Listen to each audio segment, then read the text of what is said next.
په دې به څونه خلک حلال کړي زما دا ویډیو چې کوم څوک ګوري کنه مخکې شیر کوي دا سټارټو چې کرنټ وباسي کنه بیا هغه کس راولو چې کوم کس وایي چېرې د باندې 15,000 روپۍ رالي او دوکې کوله فراډ یې کو هغه کس به هم راولم خو دا اول سټارټو چې دا کرنټ وباسي ریکټیفایر استاد وایي چېرې دا سیز یې خراب هلک له روپۍ ورکړي 400 روپۍ چې کومه دي هغه ولګېدې په دې سیز باندې د بازار نه دا سیز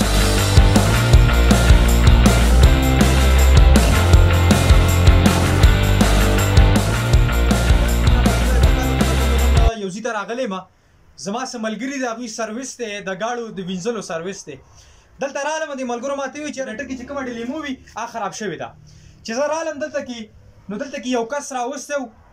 هغه کس زموږ په عمر کې و که نه خو استاد غوندې و دوی راوستو چې کله هغه ډیلیمو وکتله نو هغه ډیلیمو چې کومه وه هغه دا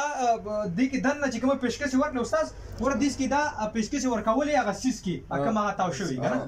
نو دلته خبرې لګوي نو هغه پیشکش یې په هغه کې ورکولې نور یې خرابوله تقریبا هغه وویل چې دا سوي ده هغه وویل چې دا څه استاد سره پته نشته هغه وویل چې دا ډیلیمو سوي ده او دې باندې 15-16 روپۍ چې کومه دي خرچه راځي خو زه واپس ځم او که تاسو کله بیا دا سموله نو خیر زه ماته به ریګو کې را به شي روپۍ دې به څونه خلک حلال کړي زما دا ویډیو چې کوم څوک ګوري که نه مخکې شیر کوي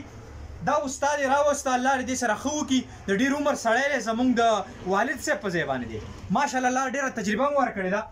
استاد تر پاسه دا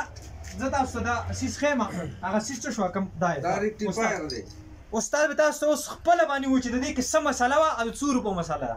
دا ریکټیفایر شارټ شوی دی په دې وجه بجلي نه لږ رانیزدې کړه استاد نوره ډیلیمو صحیح د دې استاد څه نوم دی دې سیز ریکټیفایر دا په کوم ځای کې لګي دا دې ته لګي دی ډینامو ته دې ډینامو ته لګي په بره سایډ باندې استاد وایي چېرې دا سیز یې خراب و څنګه چې رالی ډایرکټ موږ په دې خبره نه دی پوهه کړی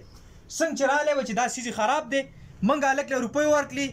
400 روپۍ چې کومه دي هغه ولګېدې په دې سیز باندې د بازار نه دا سیز راوړو دا خیر هغه خراب یو نوی هغه دی ولګو تاسو کتې شئ اوس استاد دا ولګو استاد تا ته په دې کې چې ته کله رالي تا ته داسې واضحه شوه چې دا سیز سوی دی دا ډیلیمو سوی ده میټر باندې چې کوم ماته فنکشن ټول هر څه صحیح و بالکل صحیح دی 100% صحیح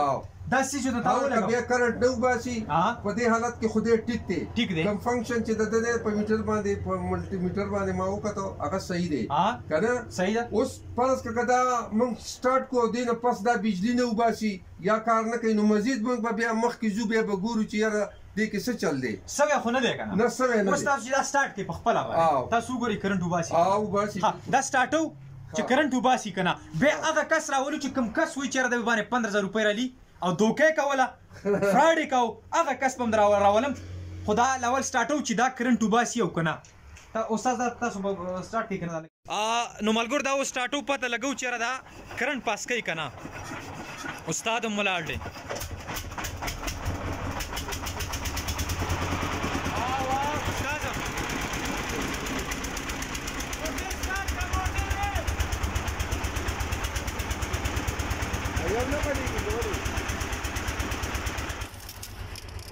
دا تاسو ملګرو وینئ دا پریشر دی ښه دا پریشر دی دا پریشر دی دا جنریټر دغه پورې دقه یو څیز مسله وه او یار دا څه شی سوی دی